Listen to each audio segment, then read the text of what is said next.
Bismillahirrahmanirrahim. Faslun wa faraidul ghusli.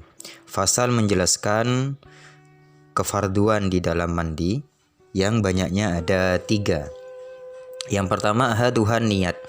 Yang pertama adalah niat. Fayanwil junub raf'al janabah awil hadasil akbar. Maka orang yang junub niatnya adalah dengan menghilangkan hadas besar atau niat raf'al janabah, niat menghilangkan janabah atau hadas besar. Wa nahwi dalika atau sesamanya. Wa tanwil haid wa nufasa raf'a hadasil haidi awin nifas. Sedangkan orang haid dan orang nifas, mereka niat menghilangkan hadas haid atau hadas nifas. Wa takunu an-niyatu makrunatan bi awalil fardi. Sedangkan niat ini dilakukan bersamaan dengan permulaan fardu. Adapun permulaan fardu wahwa awwalu ma yuwasalu min a'lal badan aw asfalihi. Permulaan fardu ini maksudnya adalah anggota yang pertama kali dibasuh. Baik membasuhnya min a'lal badan, dari paling atasnya badan, anggota badan, atau paling bawah. Falau nawa ba'da ghusli juz'in wajabat i'adatuhu.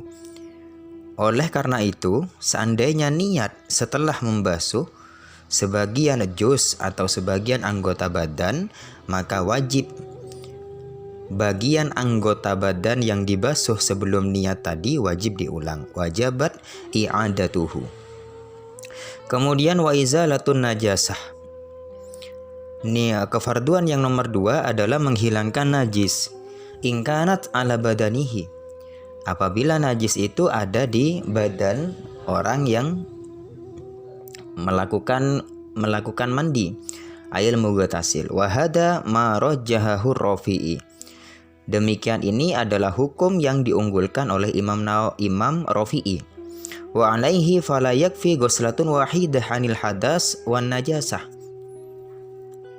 Maka mengikuti pendapat yang diunggulkan oleh Imam Rafi'i ini, tidak cukup basuhan 1 kali untuk membasuh hadas dan najis, sehingga diperlukan membasuh 2 kali. Itu menurut pendapat yang diunggulkan oleh Imam Rafi'i. Kemudian warajjahahun Nawawi al-iktifa'a bi ghuslatin wahidah anhuma. Sedangkan menurut Imam Nawawi cukup dengan 1 kali basuhan saja untuk hadas dan najis. Wa mahalluhu ma'idha kanat an-najasatu hukmiyatan. Adapun hukum khilaf antara 2 ulama, yakni Imam Rafi'i dan Imam Nawawi, yang mana tadi disebutkan bahwa Imam Rafi'i mengharuskan membasuh 2 kali, sedangkan menurut Imam Nawawi cukup dengan 1 kali basuhan saja. Lah, hukum khilaf itu berada di pembahasan najis yang hukmiyah. Apabila yang ada di badan itu adalah najis hukmiyah. Amma idza kanat an-najasatu ainiyatan. Apabila najis yang ada di badan orang yang hendak melakukan mandi itu adalah najis ainiyah, maka wajaba ghuslatan yanhuma. Maka wajib membasuh sebanyak 2 kali.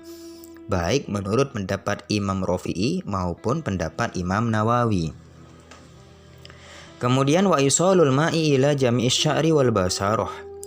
Kefarduan mandi yang nomor 3 adalah menyampaikan air ke semua rambut dan kulit. Wa fi badin nusahi badala jami'in usulun. Sedangkan di sebagian redaksi yang lain sebagai pengganti dari lafaz jami'in adalah lafaz usulun. Wala farqa baina sya'ri ra'si wa ghairihi, dan tidak ada beda antara rambut kepala ataupun bukan kepala, rambut selain di kepala. Wala bainal khafifi minhu wal kasif, dan juga tidak ada beda antara rambut yang tipis dan rambut yang tebal. Semuanya wajib dibasuh ketika mandi. Wa syarul madfur ilam yasil al-ma'u ila batinihi illa bin naqdi wajaba naqduhu. Adapun rambut yang diikat, apabila air tidak bisa masuk ke bagian dalamnya kecuali dengan membuka ikatan itu, maka wajib naqduhu. Ketika mandi maka wajib dibuka rambut yang diikat tadi. Wal muradu bil basyarah dhahirul jildi. Yang dimaksud dengan basyarah Perkataan musonif kan di dalam kurung itu ada wa isolul ma'i ila jami'is sya'ri wal basyarati. Yang dimaksud dengan basyarah itu apa? Basyarah itu adalah dohirul jildi, bagian luar dari kulit. Sehingga tidak wajib ketika kita mandi membasuh bagian kulit yang ada di dalam. Contoh bagian dalamnya hidung, itu tidak wajib dibasuh karena yang dimaksud dengan basyarah adalah dohirul jildi, bagian luar kulit.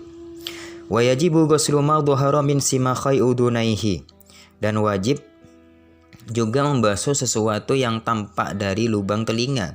Wa min anfir majdu'in, dan dari hidung yang terpotong. Wa min sukuki badanin, ketika di badan ada pecah-pecah, ada anggota yang pecah. Lah pecahannya itu yang pecah, anggota yang pecah itu juga wajib dibasuh bagian dalamnya karena tampak. Wa yajibu isalul ma'i ila ma tahtal kulfati minal aklafi, dan wajib menyampaikan air ke anggota bagian dalam dari kulup.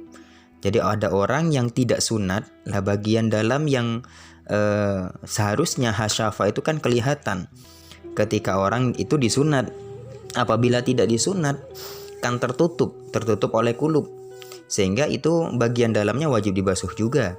Wa ilama tabadu min farjil mar'ati inda qu'udiha liqada'i hajatiha, dan termasuk sesuatu yang wajib dibasuh ketika melakukan mandi, yaitu adalah sesuatu yang tampak dari farjinya orang perempuan inda qu'udiha liqada'i hajatiha, ketika dia duduk untuk melakukan qadil hajat. Nah, dari farji itu anggota yang tampak wajib dibasuh. Wa imma yajibu ghusluhu al-masyrubah, dan termasuk sesuatu yang juga wajib dibasuh ketika mandi adalah masyrubah, lubang anus. Jadi masyrubah itu adalah bol kalau bahasa Jawanya. Karena masyrubah itu tadhaharu fi waqti qada'il hajat. Masyrubah itu tampak ketika melakukan qadil hajat. Fatasiru min dohil badan, maka itu tergolong bagian luar dari badan, sehingga wajib dibasuh ketika mandi. Kemudian wasunanuhu ail gusli, kesunatan mandi yaitu ada 5 yang disunatkan ketika kita mandi. Yang pertama adalah at-tasmiyah, membaca bismillah, kemudian wudhu secara sempurna sebelum mandi. Wayan bibihil mughtasil sunnatal gusli, dan pada waktu mandi, pada waktu berwudhu, orang yang sedang mandi ini meniati wudhunya untuk kesunatan mandi. Intajarrodat janabatuhu anil hadasil asghar, apabila junubnya tidak disertai dengan hadas kecil. Wa illa nawa bihil asghar, apabila disertai dengan hadas kecil, maka wudhunya itu diniati untuk menghilangkan hadas kecil. Kemudian kesunatan selanjutnya adalah imrarul yadi alama wasolat ilaihi minal jasad. Kemudian menggosokkan tangan ke anggota badan yang bisa terjangkau oleh badan. Yang bisa terjangkau oleh tangan, yang bisa terjangkau oleh tangan. Nah, itu hukumnya sunat. Wa yu'abbaru an hadzal imrar biddulki. Sedangkan imror, menggerakkan tangan ke seluruh anggota badan pada waktu mandi, itu diibaratkan oleh ulama dengan lafadz adzulki. Kemudian wal muwalah, kesunatan yang selanjutnya adalah muwalah, cepat-cepat. Wasabaqo maknaha fil wudu, maknanya muwalah ini sudah dijelaskan dalam bab wudu. Kemudian kesunatan selanjutnya adalah wa taqdimul yumna min siqaihi alal yusra, mendahulukan sisi badan yang kanan daripada yang kiri. Wa baqiya min sunanil gusli umurun, kesunatan-kesunatan mandi masih ada beberapa hal yang disebutkan di redaksi kitab yang lebih luas. Minha at-taslis wa takhlilus sya'ri, termasuk sebagiannya adalah mengulang pembasuhan sebanyak 3 kali, kemudian wa takhlilus sya'ri, menyela-nyelai rambut. Ketika mandi itu disunatkan untuk nyela-nyelani rambut. Jadi rambut yang bagian dalam itu agar juga terkena air. Bagi pendengar atau yang menyimak video saya, ini untuk bagian video ini saya mohon maaf apabila ada suara-suara bising masuk ke dubbingnya, ke audionya karena di dekat rumah saya sekarang ada orang yang lagi bangun rumah. Suaranya masuk ke video, mohon maaf.